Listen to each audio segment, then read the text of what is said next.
Thank you, I appreciate it. Thank you. Thank you. All right, Kota. I appreciate it. How are you guys doing? You guys are okay? It's close to being Friday. It's a good day. But first and foremost, I just want to say thank you for giving me this opportunity to stand here before you guys and share my story. It's truly an honor, a privilege, like you said, for me to be back in Cleveland, where a city that's given me a lot. I'm truly honored and blessed. So from the bottom of my heart, thank you guys for giving me this opportunity. Thank you. But I just wanted to start off with a quick story that I heard not too long ago. It was a story of a mom and her son. The story took place a long time ago, long before I was born. But essentially, the mom and the son were getting ready for a typical weekday morning. The mom was getting ready to go to work. Her son was getting ready to go to school. But that one particular morning, the son kept refusing to leave the house unless his mom kept retying his shoes multiple times, and eventually made her late. And the mom was getting frustrated because she had to get on the train at a specific time. And when they got to the train station, they had already missed the train that she was supposed to get on, so she was frustrated. But to their surprise, the train station was blocked off with police cars, ambulance trucks, and fire trucks. But the mom's first priority was to get on the next train possible to get to work.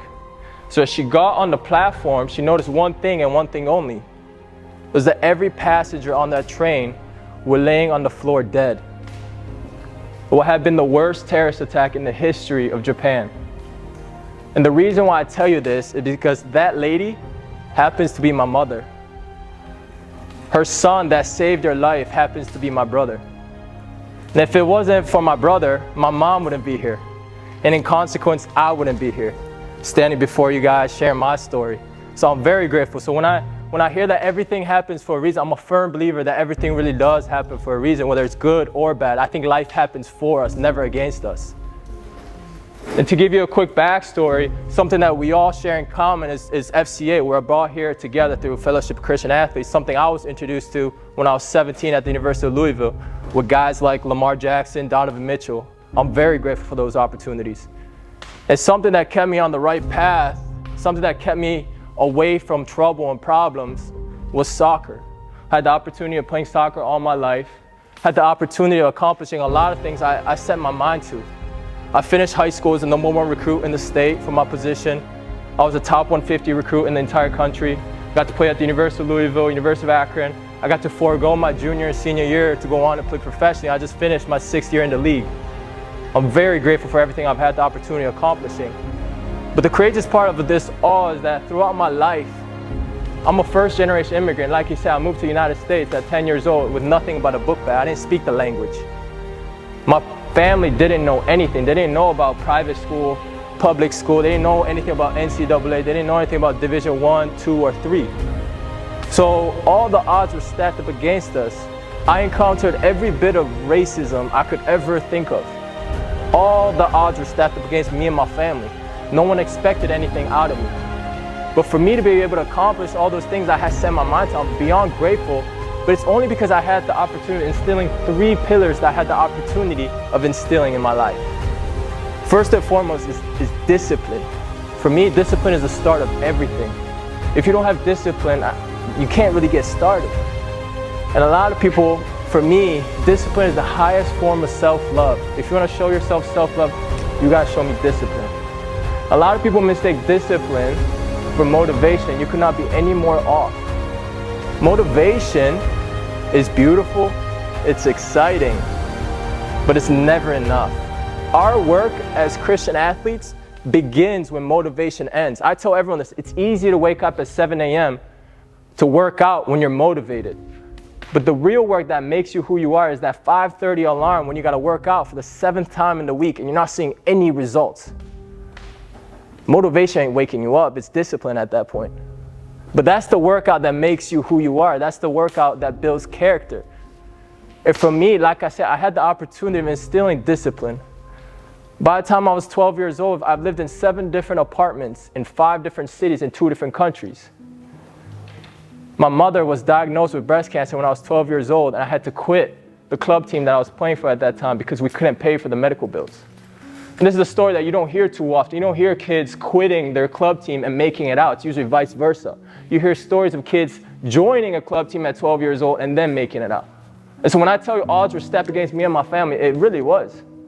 Every day I would come home at 3 p.m. I would make sure my mom was doing okay. I would grab a soccer ball, I would go into my backyard and practice by myself. When it was snowing, when it was raining, I would go in the garage and practice by myself until it got dark outside. Ain't nobody motivating me to work out then. It's my discipline. I'm doing God's work. It's just me and God out there. Nobody's pushing me. Nobody's motivating me. But those are the moments that built that character inside of me. And I'm a firm believer. I was introduced to a Bible verse when I was 17 years old. Jeremiah 29:11 says, "For I know the plans I have for you, declares Lord. Plans to prosper you, not to harm. Plans to give you hope in the future." I had to trust that God's plans for me was a lot bigger than the plans that I had set for myself. Years later, when I'm in the year 3 in Brazil, I'm playing for a league in Brazil. In year 3, I had just been traded back. I was in Portugal. I had just been traded back to my organization in Brazil. By the time I got there, it was week 8. We were already 8 games into the season. That time, we were undefeated, #1 in the league, and we were getting national media attention from Brazilian ESPN, everything. Why I tell you this is because I got there too late. There was no opportunity left for me. I would get pulled into the coach's office. "Coach, you're not doing anything wrong. It just, we can't fix what's not broken. The team is doing so well, there's no much PT for you. There's not much playing time we could give you." I had to live with that. Life's not fair. I understand. It's part of business. It's part of sports. But within that organization, it was unique. We would just have morning breakfast and team lunch. In the morning, we would have practice. The evenings, we were free.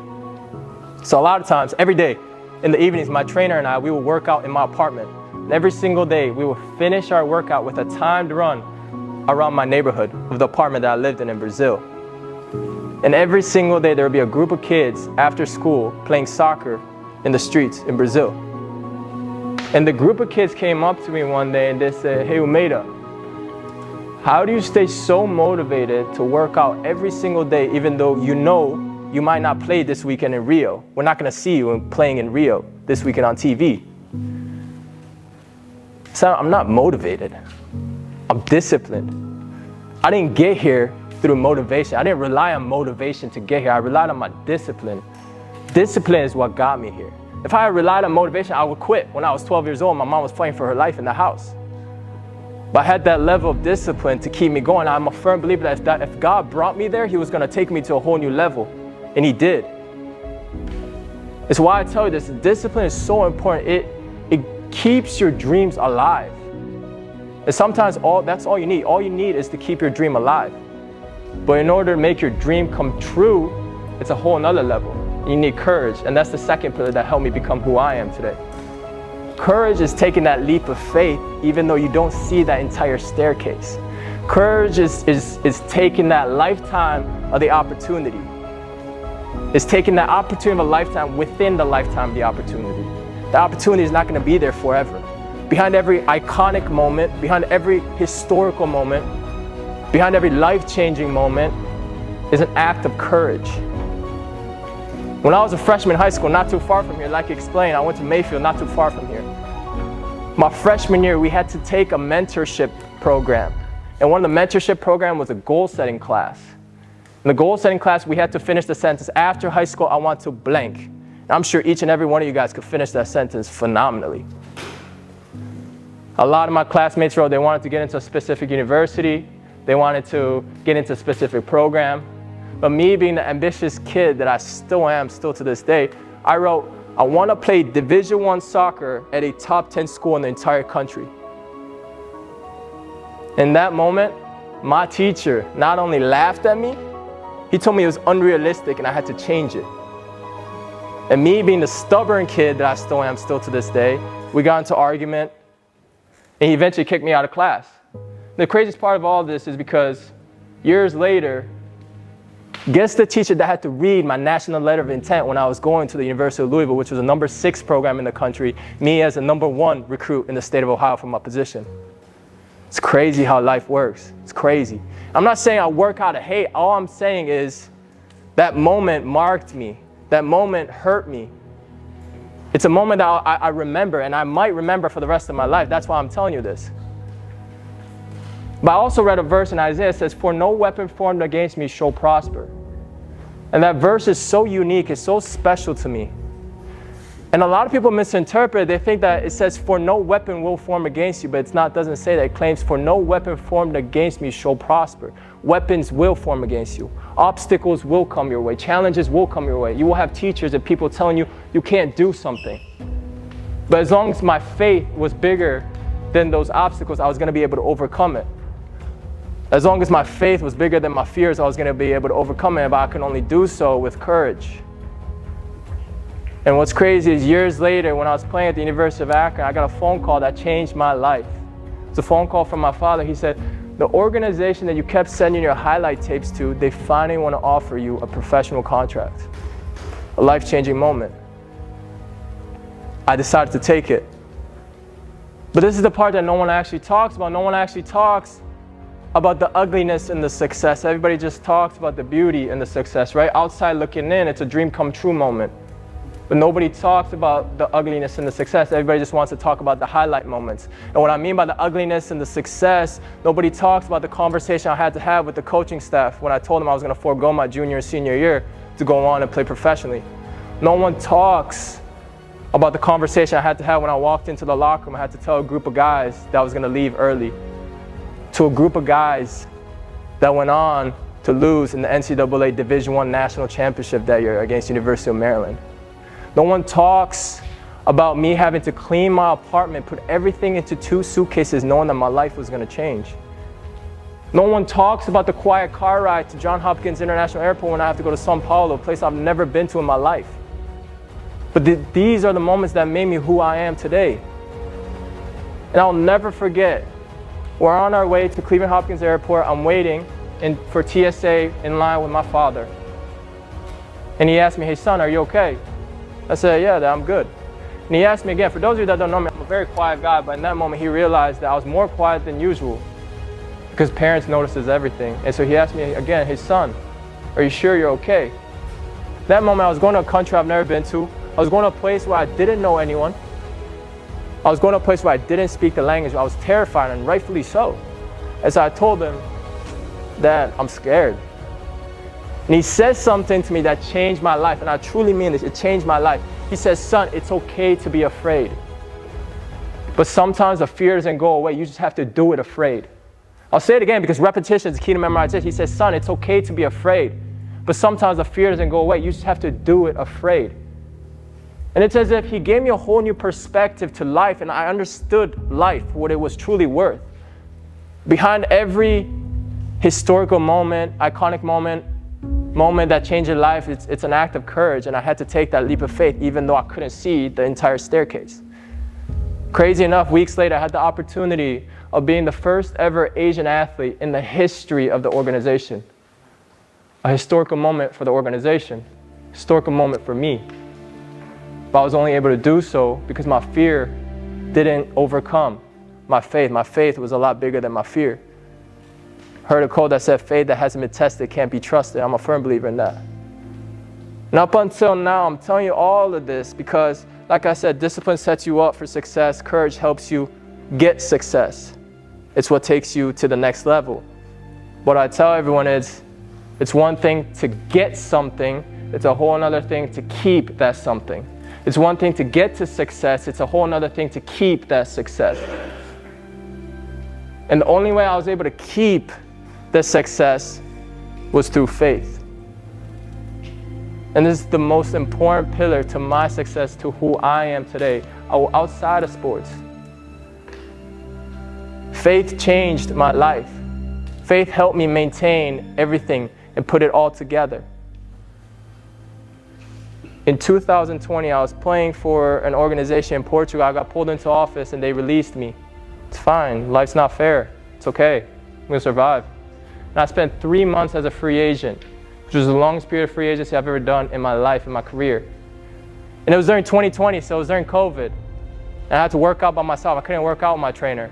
So I did for 3 months of free agency by myself. And like I said, when I was 12 years old, when you work out by yourself, it teaches you a whole new level of discipline and courage. I was turned into a machine. And so when a different organization in the same league decided to pick me up, I was grateful, but I was upset. I was upset at every other team that had passed up on me in the league. They had the opportunity to sign me, but they didn't sign me, so I was upset. And I wanted to go into preseason flying, and I did. I had to go to preseason a couple days later. I tested positive for COVID, but when I got there, I hit the ground flying. I was running the fastest 40 I've ever ran in my life. I was in the best shape of my life. But in order to get there, I had taken my body beyond its limits. And it was crazy enough, 3 weeks before the season opener, I had pulled my quad. Medical staff came up to me and they said, hey, Kotaro, your recovery period is gonna be at least 4 weeks. But like I said, me being the ambitious kid that I am, I said, hey, doc, we gotta do something. You gotta get my body right. I gotta play in the season opener. This is something I've been working for 22 years of my life. We did everything we can from 8 a.m. to 8 p.m., Monday to Monday, every single day, every type of treatment you could ever think of to get my body right. And I came back 17 days later. But it's one of those quotes that I heard, at a certain point in life, you can't speed up the river, you can't slow it down. You gotta let the water flow where it's flowing. What I'm trying to say is a 4-week injury was gonna take me 4 weeks to recover. I'm a human being at the end of the day, I'm not a robot. And the day before the season opener, we're going through walkthroughs, a light practice, and my right quad completely ruptured. Torn into 2 pieces, it's still torn still to this day. My right thigh went numb. And I was broken physically. And to make matters worse, that night, my agent had called me. He said, hey, Kotaro, you got a second? I got to talk to you. I said, yes, sir. How can I help you? He said, I wasn't able to register your player transfer within the deadline. In FIFA, you can only transfer players within a deadline, just like any other sport. And he missed this, so we had to wait for the next deadline, which was going to be in a couple months. That moment, a goal I had been working for 22 years of my life was taken away in a heartbeat.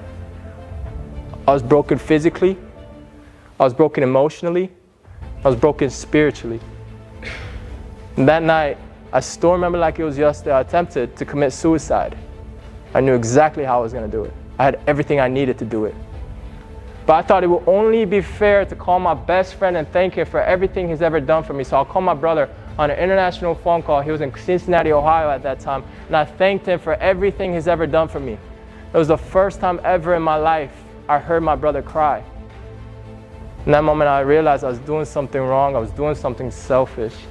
So we stayed on an international phone call all night. That was over 7 hours. That ended up being over $500.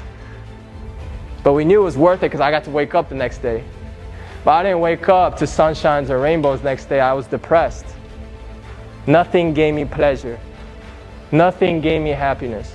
I couldn't see the light at the end of the tunnel. I was one of less than 1,000 players to be playing in the league. There's millions and millions and millions of players dying to be in the position that I was in. Yet I was so miserable. And this continued for days, after weeks, after months. As athletes, we have the stigma like we just spoke about. We can't show our emotions, so every time my teammate, my coach, or news reporter asked me how I was doing, I just had to put on a mask and make sure I said I'm good. Even though on the inside I'm broken, I'm shattered. Nobody cares about how I'm truly doing. They just want to make sure I can perform on the field. And it got to a point where I looked at myself, I said, this ain't me no more. I want to enjoy life again. And uniquely enough, there's an office right next to our team cafeteria that I walk past every single day, multiple times, for 8 months straight until I got to a point where I said, this really is not me no more. So I decided to walk in and change my life. It was our team's sports psychologist. It's a woman that I still talk to on a frequently basis, still to this day. And she changed my life in the most simple yet profound way. Up until this moment, up until my entire life where I've spoken, like I said, all the odds were stacked against me. I lived in 7 different apartments in 5 different cities in 2 different countries. Nothing in my life was stable. I didn't have a group of friends that I always hung out with. I didn't have teachers or adults I could rely on. I didn't have a home I could call home. I didn't have anything stable in my life. All I had was soccer, so you can't really blame me for identifying myself as an athlete. People will ask me who I was, I would say I'm an athlete, I'm a soccer player. I put my identity into something so shallow And it's as if God had punished me for me. He almost took my life away. And all my psychologists I did, we shifted my identity from being an athlete to being a Christian. If every decision and choice you make is just about you, at a certain point in life, you're going to hit something that's a lot tougher than you. It's going to make you quit because you don't have a driving force for why you do what you do. But the moment you switch your perspective from me to we, you become a machine because you know what you represent. You represent something that's a lot bigger than you. Faith changed my life on and off the field. After that moment, I went on to playing 3 straight national championships, winning 2 of them. I was getting to a point where I wasn't even playing for me no more. I didn't care about how my performance was. I just wanted to glorify God in everything I did. I knew that as long as I gave my best, God was going to take care of the rest. And He rightfully did.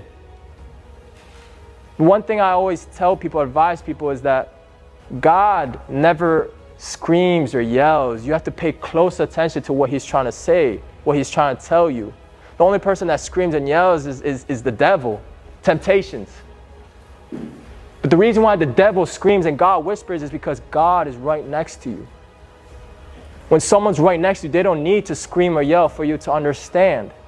They just need to whisper for you to understand. But the devil has to scream and yell because he's so far away from you. He knows that's the only way he could get your attention. Faith is so incredible. I got to a point in my life where some people don't need you to preach an sermon. They need you to live it.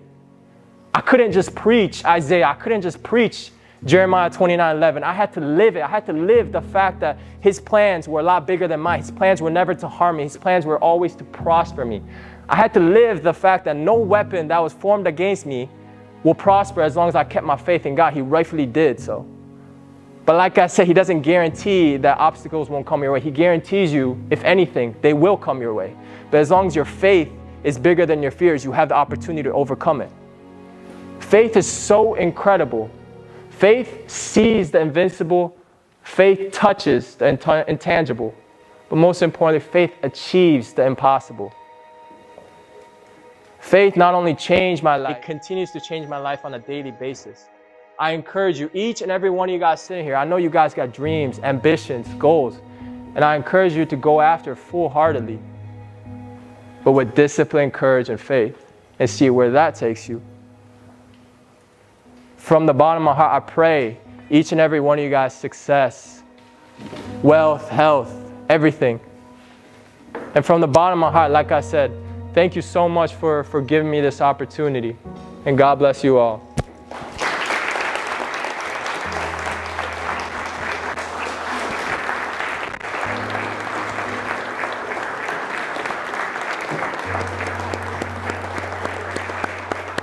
Thank you.